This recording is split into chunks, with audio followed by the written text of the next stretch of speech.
Bismillahirrahmanirrahim. My name is Dr. Madiha Shafiq. Dear students, welcome to another video. कल हम लोगों ने discuss किया था 7.1 के क्वेश्चन नंबर 1 से लेकर 3 तक।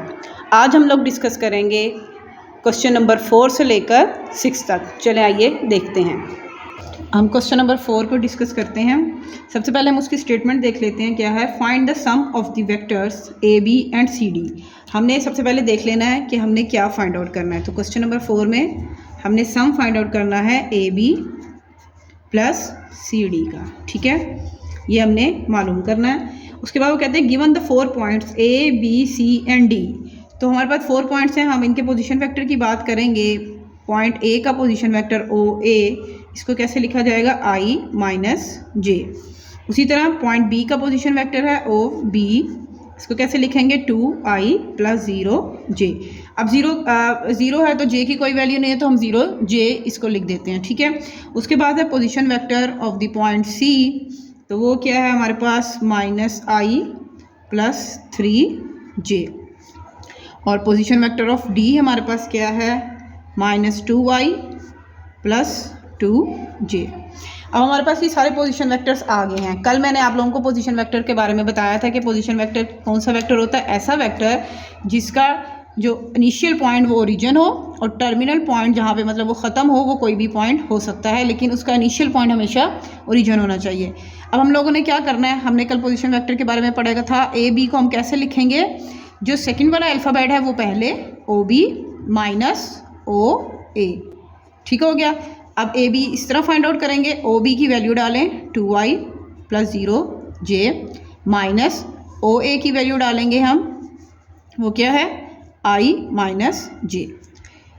ये ब्रैकेट लगाने का ये मकसद है कि जब अब आई बाहर माइनस साइन होता है तो जो अंदर वाले साइन होते हैं वो सारे चेंज हो जाते हैं। तो 2i plus 0j plus minus minus i minus minus plus j। आई वाली जो वैल्यूज़ होंगी उनको हम इकट्ठा कर लेंगे और जे वाली वैल्यूज़ को एक साथ कर लेंगे। तो 2i माइनस आई, 0 है मैटर नहीं करता, 0j प्लस j। तो ये क्या हो गया? 2 माइनस 1 1i और प्लस j। तो ये हमारे पास आ गया ए बी वेक्टर। इसको हम 1 का नाम दे देंगे। ठीक हो गया। उसके बाद हम लोग फाइंड आउट करेंगे सी डी, क्योंकि हमने ए बी और सी डी का सम करना है। सी डी में क्या आ जाएगा? जो बार बार अल्फ़ाबेट है उसका position vector O D minus O C. ठीक है, अब हम ओ डी की वैल्यू इसमें पुट करेंगे। -2i plus 2j minus O सी की वैल्यू क्या है? -i plus 3j। इसे अब सिंप्लीफाई करेंगे। -2i plus 2j minus minus plus i plus minus minus 3j। Similarly i वालों को इकट्ठा कर लेंगे, 2i प्लस i, और j वालों को इकट्ठा कर लेंगे। तो ये आएगा -i माइनस j। तो ये सी डी आ गया हमारे पास। ठीक हो गया। अब हमने क्या करना है? इसमें A B plus C D करना है। तो ए बी और सी डी का सम करना है। तो सम करेंगे A B plus C D. तो यहाँ पे ए बी की हमारे पास जो कि मसावात 1 में वैल्यू आई है वो लिखेंगे, फिर मसावात 2 वाली वैल्यू लिखेंगे। तो ए बी की क्या वैल्यू है हमारे पास?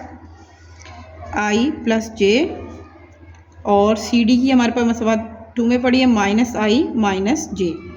अब प्लस माइनस i वालों को हम अगर एक साथ कर लें और j वालों को एक साथ कर लें वैल्यूज़ को, तो ये इससे कट हो जाएगा, इससे कट हो जाएगा। तो हमारे पास आंसर जो आएगा वो एक नल वेक्टर होगा। अच्छा, नल वेक्टर वो वेक्टर होता है जिसका इनिशियल पॉइंट और टर्मिनल पॉइंट दोनों एक ही जगह पे होते हैं, एक ही पॉइंट पर होते हैं। तो उसे हम क्या बोलते हैं? नल वेक्टर बोलते हैं। ठीक है, तो इसका हमारा जो आंसर आया वो एक नल वेक्टर है जिसमें कोई भी वैल्यू नहीं है।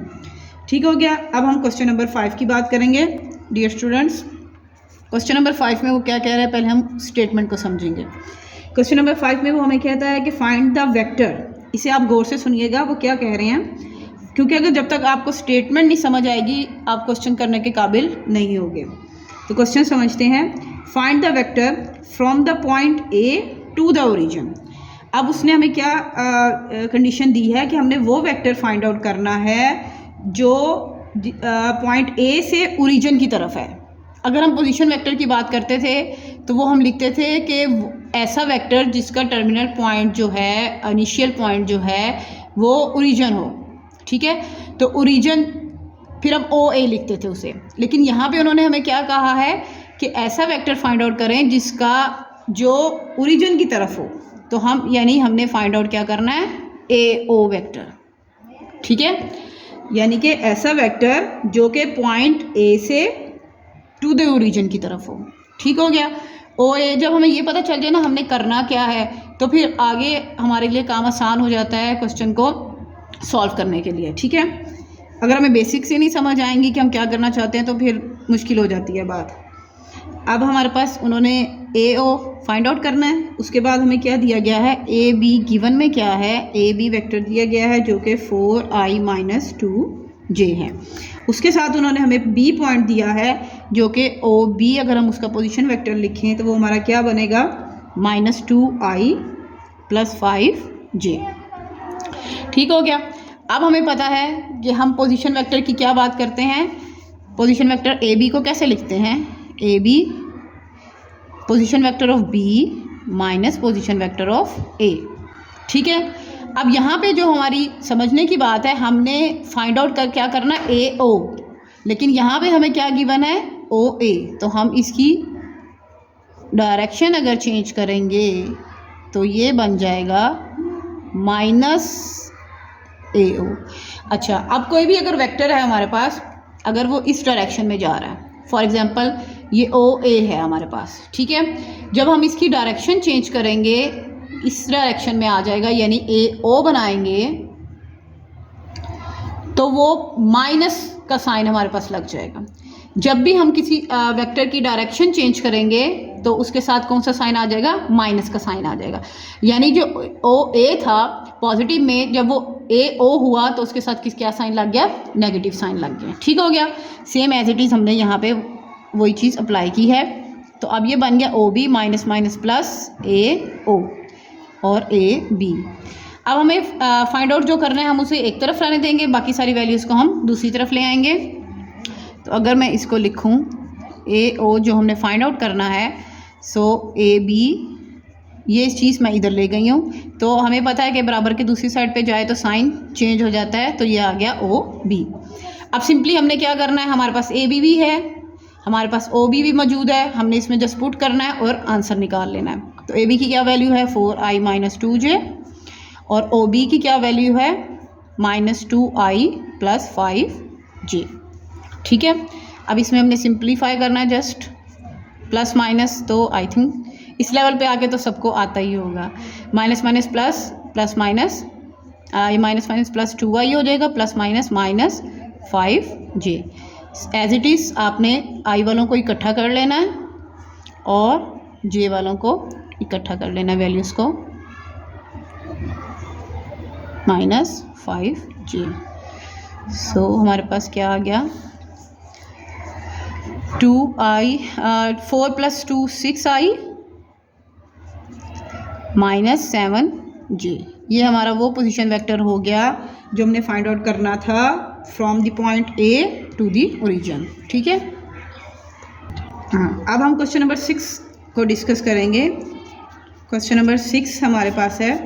पहले हम क्वेश्चन पढ़ लेते हैं, वो क्या हमसे डिमांड कर रहे हैं। कह रहे हैं find a unit vector in the direction of the vector given below.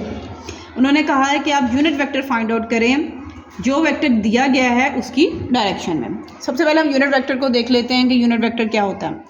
एक ऐसा वेक्टर जिसकी मैग्नीट्यूड 1 हो। यूनिट वेक्टर क्या होगा, ऐसा वेक्टर, अगर हम किसी u की बात करें तो ऐसा वेक्टर जिसकी मैग्नीट्यूड 1 हो उसको हम क्या कहते हैं, वो एक यूनिट वेक्टर है, ठीक है। अब यूनिट वेक्टर की तो बात हो गई, अब इसको फाइंड आउट कैसे करते हैं। तो यूनिट वेक्टर को फाइंड आउट करने के लिए हम कहते हैं u हैट से इसको हम डिनोट करते हैं, इसे हैट बोलते हैं। तो u हैट क्या होगा, वेक्टर ओवर इट्स मैग्नीट्यूड। मतलब जो भी वेक्टर है उसको उसके मैग्नीट्यूड से हम डिवाइड कर दें तो हमें क्या मिल जाता है, यूनिट वेक्टर मिल जाता है। ठीक हो गया। तो अब वेक्टर को उसकी मैग्नीट्यूड से डिवाइड करने के लिए हम यूनिट वेक्टर फाइंड आउट करने जा रहे हैं। चलिए हम देखते हैं क्वेश्चन नंबर 6 का फर्स्ट पार्ट अगर हम डिस्कस करें तो क्या कहते हैं, क्या हमारे पास वेक्टर है v is equal to 2i minus J. अब ये v वेक्टर है, इसका हमने यूनिट वेक्टर फाइंड आउट करना है इसी की डायरेक्शन में, यानी कि सबसे पहले हमें क्या चाहिए होगा, अगर हम फार्मूले को देखें तो हमें v का मैग्नीट्यूड चाहिए। तो v मैग्नीट्यूड क्या होगा, मैग्नीट्यूड का फार्मूला कल हम लोगों ने डिस्कस किया था, i कंपोनेंट का स्क्वायर प्लस j कंपोनेंट का स्क्वायर। ठीक है, अगर हमने से कल क्या डिस्कस किया था, v magnitude is equal to x का स्क्वायर प्लस y का स्क्वायर, और अगर v हमारे पास हो x i mine plus y j। ठीक है, तो यानी i कंपोनेंट का स्क्वायर प्लस y कंपोनेंट का स्क्वायर ओवर अंडर रूट। अच्छा, अब हमारे पास क्या आ गया, ये 2 का स्क्वायर आ गया प्लस -1 का स्क्वायर आ गया, तो ये क्या बनेगा, 2 2 ज़ा 4, ये प्लस 1, ये क्या हो गया, माइनस माइनस प्लस हो जाएगा, और 1 की जितनी भी पावर ले लो, चाहे वो 1000 टाइम्स पावर हो, तो उसका आंसर हमेशा 1 ही आएगा। तो ये आ गया अंडर रूट 5। ये v की मैग्नीट्यूड आ गई हमारे पास। अब हम इसका यूनिट वेक्टर कैसे फाइंड आउट करेंगे, v unit vector v vector over its magnitude. तो वेक्टर हमारे पास ये वैल्यू है 2i माइनस जे ओवर इट्स मैग्नीट्यूड से हम डिवाइड कर देंगे। इसको इस तरह भी लिख सकते हैं और इस तरह भी अलग अलग से भी डिवाइड कर सकते हैं, -1/√5 जे। अच्छा, अब हमने क्या कहा था कि यूनिट वेक्टर ऐसा वेक्टर होता है जिसकी मैग्नीट्यूड क्या हो, हमेशा 1 हो। तो हम इसको ज़रा थोड़ा सा रीचेक कर लेते हैं कि क्या आया ये हमारा आंसर ठीक है या नहीं, क्या ये वाकई यूनिट वेक्टर है या नहीं। चलें इसको हम चेक करते हैं। तो इसकी मैग्नीट्यूड हमने चेक करनी है कि वो क्या आनी चाहिए, 1 आनी चाहिए। ओके, तो हम इसकी मैग्नीट्यूड निकालते हैं वेक्टर की। ये एक्स्ट्रा है, ये आपके क्वेश्चन में शामिल नहीं है, हम इसको वैसे ही चेक कर रहे हैं कि इसकी ये है भी है यूनिट वेक्टर या नहीं।